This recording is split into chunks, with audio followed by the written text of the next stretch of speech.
السلام علیکم ورحمۃ اللہ وبرکاتہ۔ اگر آپ پہلی دفعہ اس چینل پر آئے ہیں تو اس چینل کو سبسکرائب کرنا نہ بھولیں، نوٹیفیکیشن بیل آئیکن پر کلک کرنا نہ بھولیں تاکہ آپ کو ریگولر نوٹیفیکیشن اپڈیٹس مل سکیں اس چینل پر۔ السلام علیکم ورحمۃ اللہ وبرکاتہ۔ جنت کے دروس کے ضمن میں ایک سوال آیا، ایک بھائی نے پوچھا کہ آپ قرآن کریم میں جو ولدان کے بارے میں آیات آتی ہیں، جیسے سورہ واقعہ کی آیت ہے یطوف علیہم ولدان مخلدون، اس کے بارے میں کچھ تفسیر بتائیں، کچھ غلمان کے بارے میں بتائیں۔ تو ٹھیک ہے، انشاءاللہ تعالی آج کے درس میں جو ہے اس پر ذرا بات کر لیتے ہیں۔ امید کرتا ہوں کہ جو تفصیل آپ سے شیئر کروں گا وہ کافی ہوگی۔ یہ جو آیہ مبارکہ نے ہے نا، یطوف علیہم ولدان مخلدون، یہ کس سورہ کی آیہ ہے؟ سورہ واقعہ کی آیہ نمبر ہے 17۔ اب اس میں جو ذکر کیا گیا ہے کہ they will be waited on by eternal youths، یا اس کا ایک اور ترجمہ انگریزی میں یہ بھی کیا گیا ہے کہ they will circulate among them young boys made eternal، یعنی ہمیشہ رہنے والے ہوں گے، یہ ان کے پاس ہمیشہ رہنے والے لڑکے گھوم رہے ہوں گے۔ یہ بیسکلی آیا کا ترجمہ اردو میں اور انگلش میں نے بتا دیا۔ اب بات کر لیتے ہیں کہ ولدان مخلدون، مخلدون یہ خالد خلود سے نکلا ہے، یعنی ہمیشہ رہنے والے۔ ولدان یہ جمع ہے ولد کی، ایک ولد ولدان اس کی جمع ہوگی۔ تو اس کے متعلق ایک قول تو یہ ہے، ایک قول ہے یہ کہ یہ مومنین کے کم عمر بچے ہوں گے، لیکن یہ قول بہت ضعیف ہے۔ زیادہ تر یہی راجح بات ہے کہ مومنین کے جو بچے ہوں گے، یعنی وہ جو نابالغ بچے فوت ہو گئے، وہ اپنے ماں باپ کو جنت میں داخل کریں گے انشاءاللہ تعالی۔ مومن ماں باپ کو، مسلمان ایمان والے، غیر مسلم ماں باپ تو وہ ان کے جہنم میں جائیں گے۔ تو نابالغ بچے جنت میں داخل ہو جائیں گے، اور اسی طرح جو ہے ان کے اپنے ماں باپ کے ساتھ داخل ہوں گے، مومن ماں باپ کے ساتھ، اور پھر جنت میں ایک مرتبے پہ سب رہیں گے، جس کا بھی مرتبہ سب سے اعلیٰ ہوگا نا، اس مرتبے پہ سب رہیں گے انشاءاللہ تعالی۔ تو یہ معاملہ ہے جنت کا، اور یہ معاملہ ہے مومنین کے کم عمر بچوں کا۔ اور کافرین کفار کے جو بچے ہوں گے، جو نابالغ بچے فوت ہو گئے، یہ بھی جنت میں داخل ہوں گے، کیونکہ وہ تو کم عمری میں فوت ہو گئے تھے، نابالغ تھے۔ اور اب اسی طرح لوگ پوچھتے نا کہ بھئی یہ پھر ان کے بھی جوڑے پھر اللہ تعالیٰ بنا دے گا، ٹھیک ہے، کیونکہ اس میں بچے بھی ہوں گے، بچیاں بھی ہوں گے، اور پھر اسی طرح مسلمانوں کے بچے ہوں گے، بچیاں ہوں گے، تو وہاں پہ بغیر جوڑے کے کوئی نہیں ہوگا۔ تو اب یہ جو بچے ہوں گے، اس کے بارے میں مومنین کے کم سن بچوں کے اوپر جن لوگوں کا خیال جاتا ہے، وہ قول کیا ہے؟ ضعیف ہے، کیونکہ مومنوں کے کم سن بچوں کو ان کے ماں باپ کے ساتھ جنت میں ملا دیا جائے گا، اور وہ پھر بڑی عمر کو ہو کے جنت میں داخل ہوں گے۔ اچھا، بعض مومنوں کی تو اولاد ہی نہیں ہوگی، تو دوسرے مومنوں کی کم سن اولاد کو ان کی خدمت پر کیسے معمور کیا جا سکتا ہے؟ یہ تو ایک عجیب، یعنی جنت جو ایک اعلیٰ معیار کی جگہ ہے یا اعلیٰ انصاف کی جگہ ہے، اس میں یہ بات فٹ نہیں ہوتی۔ اور پھر اس میں ان بچوں کے ماں باپ کے لیے بھی کمی کا باعث ہو سکتا ہے نا، کہ ہمارا بچہ کسی اور کی نوکری کر رہا ہے۔ تو اچھا، دوسرا قول اس میں ایک یہ بھی ہے کہ کفار کے جو کم سن بچے ہوں گے وہ جو ہے وہ اس ضمن میں داخل ہو جائیں گے۔ اور بعض نے کہا کہ اس قول میں کوئی خرابی نہیں ہے، کیونکہ وہ بھی جنتی ہوں گے، لیکن اگین وہ بھی اولاد آدم ہی ہے نا، تو اولاد آدم کو اولاد آدم کی خدمت پہ لگانا، یہ تو دنیا کا معاملہ ختم ہو گیا نا، وہ تو جنت کی بات ہے۔ تو بہرحال کچھ لوگوں کا اس طرف بھی رجحان کیا ہے۔ ہو بھی سکتا ہے کہ اللہ تعالیٰ جنت کے لیے یہ ولدان کریٹ کیے گئے ہوں، یہ جنتی ہی ہوں، جنت ہی میں جیسا حوریں بنی ہے نا، ویسے جنت کی ہی یہ مخلوق ہو، اور یہ اسی عمر کے ٹھہرے ہوئے ہیں، اور یہ اس عمر کے اس لیے پک کیے گئے ہیں کیونکہ ایک ایسی عمر ہوتی ہے نا یہ ولدان والی، اس کے اندر پھرتیلا پن، تھکاوٹ نہیں ہوتی، چہچہاٹ بھی ہوتی ہے، ایک شوخی بھی طبیعت میں ہوتی ہے، سنجیدگی نہیں ہوتی، اور پھرتی ہوتی ہے، اور ایک امنگ ہوتی ہے۔ اس لیے اللہ نے انہیں بکھرے ہوئے موتی بھی کہا ہے۔ سورہ طور میں اللہ تعالیٰ نے فرمایا وَيَطُوفُ عَلَيْهِمْ غِلْمَانٌ لَهُمْ كَأَنَّهُمْ لُؤْلُؤٌ مَّكْنُونٌ، اور ان جنتیوں کے گرد کم عمر لڑکے پھر رہے ہوں گے گویا کہ وہ چھپے ہوئے موتی ہیں، ٹھیک ہے. اور مخلدون کا معنی کیا ہے؟ وہ ہمیشہ رہیں گے، ان پر موت نہیں آئے گی، وہ فنا کبھی نہیں ہوں گے. یا اس کا معنی یہ ہے کہ وہ اسی کیفیت پر ہمیشہ برقرار رہیں گے، عمر بڑھے گی نہیں ان کی، ہمیشہ اسی عمر کے ٹھہرے رہیں گے. تو تفسیر کبیر وغیرہ میں اس کی تفصیل جو آتی ہے وہ میں نے آپ کے سامنے رکھ دی. اچھا، اب جو قرآن کریم میں سورہ طور میں آیا مبارک میں نے آپ سے ذکر کیا، آیت نمبر 24 وَيَطُوفُ عَلَيْهِمْ غِلْمَانٌ لَهُمْ كَأَنَّهُمْ لُؤْلُؤٌ مَكْنُونٌ، تو ان جنتیوں کے گرد کم عمر لڑکے پھر رہے ہوں گے کہ گویا وہ چھپے ہوئے موتی ہیں. تو اہل جنت کی خدمت کے لیے یہ نو عمر خدام انہیں دیے جائیں گے کہ بعض کے تو ہزاروں میں ہیں خادم، بعض کے لاکھوں میں ہیں خادم. اور خواتین کے لیے پھر ان کی خادمائیں ہوں گی. اچھا، خادمائیں بھی خواتین کی ایسی ہیں کہ بعض خادمائیں ایسی ہوں گی کہ ان کی بھی خادمائیں ہوں گی. اس ضمن میں میں نے آپ کو پہلے شاید بتا دیا ہے. تو وہ ایک ہوتا ہے نا، جیسے ایک کوئین ہوتی ہے، کوئین کے قریب کچھ عورتیں ہوتی ہیں نا جن کو کوئین کی قربت ہوتی ہے، وہ کوئین کی خدمت بجا لاتی ہیں، اور ان کی خدمت بجانے کے لیے اور عورتیں ہوتی ہیں. اس طرح کا معاملہ اللہ تعالیٰ وہاں پر بھی رکھے گا. اور حسن و جمال اور صفائی اور رعنائی میں یہ ایسے ہوں گے کہ گویا موتیوں کی طرح، کہ موتیوں کو کیسے آپ ڈھانک کر رکھتے ہیں کہ کسی کا ہاتھ نہ لگے، کہ ان کی چمک دمک ماند پڑ جائے، تو یہی کیفیت پھر ان کی ہوگی.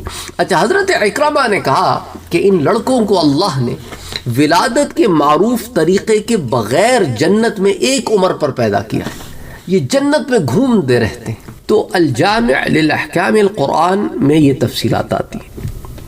اب اس کے اندر کچھ اور چیزیں ہیں، وہ بھی میں آپ سے ذرا ڈسکس کر لوں سورہ طور کی اس آیہ کے متعلق، کہ وہ ان یہ خدام جو ہوں گے ان کے ارد گرد پھر رہے ہوں گے کہ گویا وہ پوشیدہ موتی ہیں. تو یعنی وہ خدام جو ہیں، جو خادم ہوں گے، جو سرونٹس ہوں گے، یہ غلمان ہوں گے. کیونکہ غلمان جو ہے وہ غلام کی جو ہے وہ جمع، اور غلام با معنی کم عمر کے بھی ہوتا ہے، اس کو بھی کہتے ہیں غلام، اور غلام با معنی غلام بھی ہوتا ہے، سرونٹ. تو جو صرف آپ کے لیے لگا ہو، تو یعنی یہ وہ خدام ہوں گے جو پھلوں، میووں، کھانے پینے کی چیزوں اور دوسرے مختلف قسم کے تحفے لے کر اہل جنت کے آس پاس پھر رہے ہوں گے. اور اسی پر پھر سورہ زخرف کی ایک آیت ہے، اس پر دلیل ہے کہ یطاف علیہم بصحاف من ذہب واکواب، ان کے ارد گرد سونے کی پلیٹوں اور سونے کے گلاسوں کا دور چلایا جائے گا. اسی طرح فرمایا ایک اور مقام پر کہ سورۃ الصافات کی آیا ہے، یطاف علیہم بکأس من معین، ان کے گرد شراب کا جام گردش میں لایا جائے گا. تو یہ گردش میں لانے والے پھر یہی ہوں گے. اور یہ کاس کا جو لفظ ہے نا قرآن میں جو آتا ہے، کاس، کاف الف حمزہ سین، یہ جو کاس کا لفظ ہے یہ عربی زبان میں بولا ہی اس جام کے لیے جاتا ہے جو بھرا ہوا ہو، یعنی ایک ایسا پیالہ جو بھرا ہوا ہو اس کے لیے کاس کا لفظ استعمال ہوتا ہے. اگر پیالہ خالی ہو تو اس کو کاس نہیں کہتے، اس کو کوب یا ابریق کہتے ہیں. لیکن بعض دفعہ کوب اور کاس یہ ہم معنی میں بھی استعمال ہو جاتے ہیں، تو ایک کا دوسرے پر بھی اطلاق ہو جاتا ہے. خیر، تو اللہ تعالیٰ نے ان دو آیت میں، سورہ زخرف کی اور سورہ صافات کی آیت میں بھی ان کی کچھ ایکٹیویٹیز کا ذکر کیا ہے. تو بظاہر یہ کہ اس آیت میں غلمان سے مراد کیا ہے؟ اہل جنت کے خدام ہیں. تو یہ وہ بچے ہیں غلمان جو جنت میں پیدا کیے گئے، اور ان کی جسامت اور نشو و نما میں اضافہ نہیں ہوگا، وہ اسی طرح رہیں گے اور بڑے نہیں ہوں گے. اور وہ غلمان اپنی خوبصورتی اور چمک دمک میں ایسے ہوں گے جیسے صدف، سی پی میں موتی ہوتا ہے. اور مکنون کا معنی کیا ہوتا ہے؟ کہ وہ ہر قسم کے شر سے محفوظ ہوں گے. تو اسی لیے پھر اللہ تعالیٰ نے ان کے بارے میں ہی سورہ واقعہ کی آیت میں بھی یہ ذکر کیا، وَيَطُوفُ عَلَيْهِمْ وِلْدَانٌ مُخَلَّدُونَ، ان کے گرد ایسے لڑکے گردش کریں گے جو ہمیشہ لڑک پن میں رہیں گے. اب ان آیات کو سامنے رکھتے ہوئے بعض لوگ جو غلیظ ذہن کے، گندے ذہن کے لوگ ہوتے ہیں، جو قرآن کی آیات میں بھی تمسخر کرتے ہیں معاذ اللہ، وہ ان لڑکوں کے ذکر کو غلط معنی میں لے جاتے ہیں کہ وہاں پر جنت کی مطلب یعنی اس کو بدفعلی کا رنگ دینے کی کوشش کرتے ہیں معاذ اللہ، استغفر اللہ العظیم. یعنی کبھی کبھی لوگ اتنے گرتوں سے گر جاتے ہیں، اس کو اللہ تعالیٰ نے فرمایا نا کہ اسفل السافلین ہو جاتے ہیں. استغفر اللہ العظیم. جب میں سنتا ہوں یہ کامنٹس آتے ہیں، کبھی سوالات آتے ہیں، تکلیف ہوتی ہے کہ انسان کتنا گر سکتا ہے اپنی سوچ میں، کتنا گھٹیا ہو سکتا ہے، اور لوگ ٹھٹے کرتے ہیں اس پر. اس لیے اس بات کو یہاں بتانا بہت ضروری ہے کہ اللہ تعالیٰ نے جو ان کے بارے میں فرمایا ہے، یہ جو لفظ مکنون کا لفظ ان کے لیے استعمال کیا ہے، اس کا معنی یہ ہے کہ وہ ہر قسم کے شر سے محفوظ ہوں گے، اور حسن و جمال بھی اللہ تعالیٰ ان کو ایسا عطا فرمائے گا کہ گویا کسی سیپ میں چھپے ہوئے یہ جو جیسے موتی ہوتے ہیں نا، ایسے ہوں گے. تو just keep that at the back of your mind. اس لیے اللہ تعالیٰ نے سورہ طور میں کیا فرمایا، وَيَطُوفُ عَلَيْهِمْ غِلْمَانٌ لَهُمْ كَأَنَّهُمْ لُؤْلُؤٌ مَكْنُونٌ. یہ چھپے ہوئے موتی بھی ہیں اور پاکیزہ بھی ہیں، ہر شر سے محفوظ بھی ہیں، ہر غلاظت سے محفوظ ہیں. اگر کسی کے دماغ میں کوئی گندا الٹا سیدھا خیال آتا ہے تو وہ شیطان کی طرف سے وسوسہ ہو سکتا ہے، وہ جنت کے معیار کے مطابق کوئی کام نہیں ہو سکتا. So please keep that at the back of your mind کہ آپ جب بھی جنت کا تصور کریں تو ذرا ایک لمحے کو کوئی بھی اس قسم کا وسوسہ آئے کہ آپ جنت کے بارے میں سوچ رہے ہیں. حضرت عائشہ صدیقہ رضی اللہ تعالی عنہا سے ایک روایت ہمارے پاس آتی ہے. حضور صلی اللہ علیہ وآلہ وسلم نے ارشاد فرمایا کہ اہل جنت میں سے ادنا درجے کا وہ شخص ہوگا جو اپنے خدام میں سے کسی خادم کو آواز دے گا تو اس کے 1000 خادم لبیک لبیک کہیں گے. یہ ہے وہ جنت. الفردوس میں یہ روایت آتی ہے، حدیث 831. پھر الکشف والبیان میں بھی یہ روایت آتی ہے، جلد نمبر 9 صفحہ 129 پر. اور جنت میں نا کسی کو کوئی تھکاوٹ نہیں ہوگی اور نہ خدمت کی ضرورت ہوگی. یہ بھی بات یاد رکھیں، کیونکہ جو آپ سوچیں گے وہ پیش ہو جائے گا. لیکن اللہ تعالیٰ نے یہاں یہ بتایا ہے کہ اہل جنت کی بہت شان و شوکت ہوگی کہ ان کے آگے پیچھے ہزاروں لاکھوں خادم گھوم رہے ہوں گے کہ وہ بے چین ہوں گے کہ مالک حکم کرے اور ہم جو ہے اس کے سامنے کوئی خدمت بجا لائیں. تو اس لیے ان کے لیے خدام کا ہونا ان کی عزت افزائی کے لیے ہے، نہ یہ کہ کوئی جنت میں تھکاوٹ ہے یا مشکل ہے یا تکلیف ہے. اچھا، اسی طرح حضرت عبداللہ ابن عمر رضی اللہ تعالی عنہ فرماتے ہیں کہ اہل جنت میں سے ہر شخص کی خدمت میں 1000 غلام ہوں گے، اور ہر غلام اپنے مالک کے حکم پر عمل کرنے کے لیے ہمیشہ تیار ہوگا. تو ایک اور روایت آ گئی جسے معالم التنزیل کی جلد نمبر 4 صفحہ 294 پر بیان کیا گیا ہے. حضرت حسن بصری نے اس آیت کی تلاوت کر کے کہا، صحابہ نے کہا یا رسول اللہ، جب اہل جنت کے خدام موتیوں کی طرح چمکدار ہوں گے تو مخدوم کے حسن کا کیا عالم ہوگا. اللہ اکبر. یعنی خادم کا یہ حسن و جمال ہے تو جنتی کا کیا حسن و جمال ہوگا.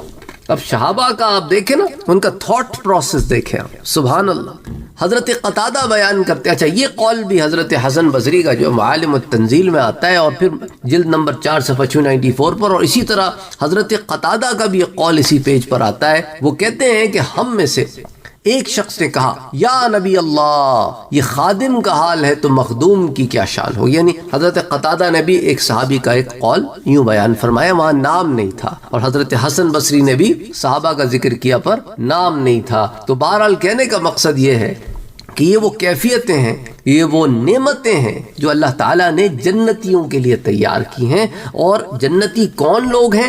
اللہ تعالیٰ نے قرآن کریم میں بڑا واضح کہہ دیا ہے کہ اعدت للمتقین، یہ سارا کا سارا سامان تقوی والوں کے لیے ہے.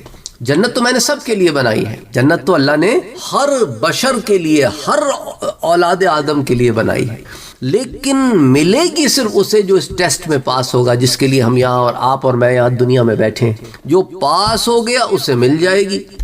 نورث من عبادنا من کان تقیا، یہ تو ان کی وراثت ہے نا اللہ کے بندوں میں سے جو متقی ہیں. جو متقی نہیں ہے، تقوی نہیں ہے، پرہیزگاری نہیں ہے، اللہ کا خوف ہی نہیں ہے، اللہ سے محبت ہی نہیں ہے، اللہ کے لیے کام ہی نہیں کرتے، تو پھر اللہ سے اجر کیوں مانگتے ہو؟ اللہ سے اجر تو ان کو ملے نا جو اللہ کو مانتے ہیں. نہ تم اللہ کو مانتے ہو نہ اللہ کی مانتے ہو، پھر اللہ سے کیوں مانگتے ہو بھائی؟ اللہ سے کیوں پھر کہتے ہو کہ مرنے کے بعد بھی سب ملے، کیا کروں گا بھی اپنی مرضی؟ تو ایسے تو نہیں چلے گا معاملہ. بہرحال اللہ تعالی ہمارے گناہوں کو معاف کرے اور ہمیں ہدایت دے. السلام علیکم ورحمۃ اللہ وبرکاتہ. Don't forget to